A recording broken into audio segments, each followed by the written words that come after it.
And what's the benefit of that is bringing these certain personalities to life. I wanted to not judge people, but simply highlight we probably each have these tendencies. Right? When I talked with CEOs in particular, and I just showed the picture. I hadn't even started talking, right? So I showed the know-it-all. And they immediately said, "Oh, that's the know-it-all. We don't even need a merger and acquisition to suffer from a know-it-all." And the issue, or the challenge, I should say, with know-it-alls, particularly in a merger and acquisition, is they can squash collaboration. There's a tendency. I'll play out a scenario. Acquiring company acquires another company, and the acquiring company has a know-it-all. The people who've been acquired, if you're in meetings repeatedly where someone says, "Oh, we've been there, we've tried that, that won't work. We spent millions of dollars pushing that effort." You can have, and I know I went through this in one of my acquisitions, you finally get to the point, well, then why did you acquire us?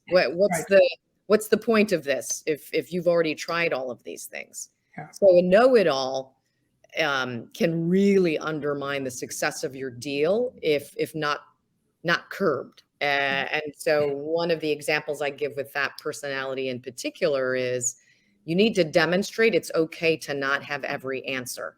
That's where innovation comes from, right? Challenging status quo, questioning, well, what if we did this? What if we tried that? And the more that you demonstrate that that's okay, the better chance you have of squashing the impact of a know-it-all.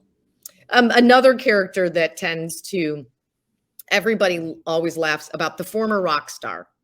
That is the person who, and it can be, again, either company, but they're the person who had the Midas touch.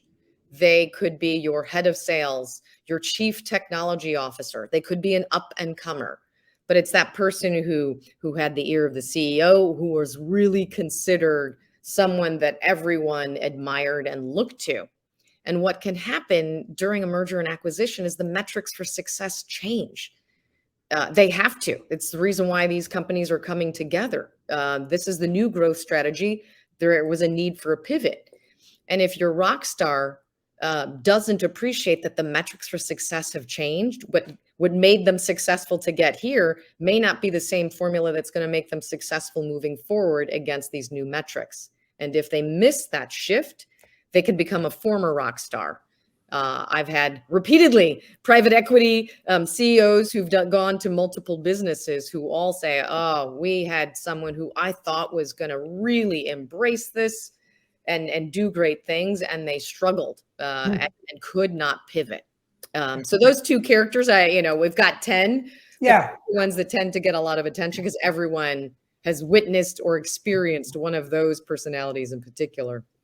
Yeah, and those moments really act as an inflection point. And in the work we do, that's where we focus our work with companies.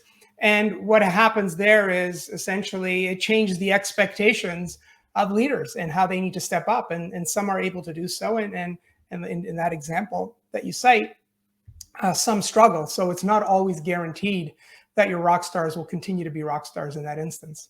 Yeah, and you know what has been enormously helpful is because I made them caricatures. Yeah. When I have those sessions with CEOs and their teams, they can all pick out a few.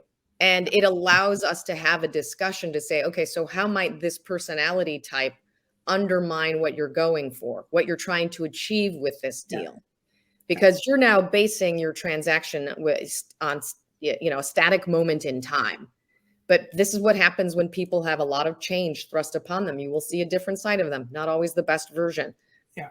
Let's just be prepared for that. And that's what I really, I'm thankful that, I had the idea to turn them into characters that people can identify with, because the more you talk about that and prepare for it, gives you a greater chance for success. Yeah, and to your point, right? People are put under a lot of pressure, different stressors, and they may not always be at their best. So approaching it in a judgmental way really doesn't help us. But being able, as I did, as I went through it, I kind of identified myself a few times, so not in a positive way, but but We all do.